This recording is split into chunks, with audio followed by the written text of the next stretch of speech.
वाघ्या कुत्राचा इतिहासामध्ये कुठेही उल्लेख नाही असं उदयनराजे म्हणाले। रायगडावर वाघ्या कुत्राचं स्मारक कधी झालं हे शोधण्यासाठी कमिटी बसवा अशी मागणीही उदयनराजेंनी केली।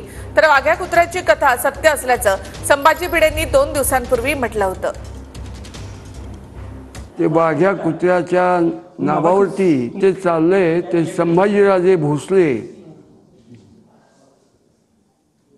जे बोलतायत ते चूक आहे,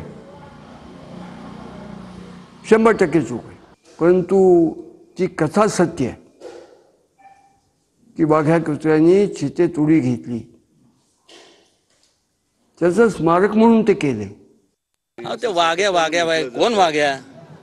एकच वाघ होऊन गेला, ते म्हणजे छत्रपती शिवाजी महाराज आणि संभाजी महाराज। कुठला वाघ आहे?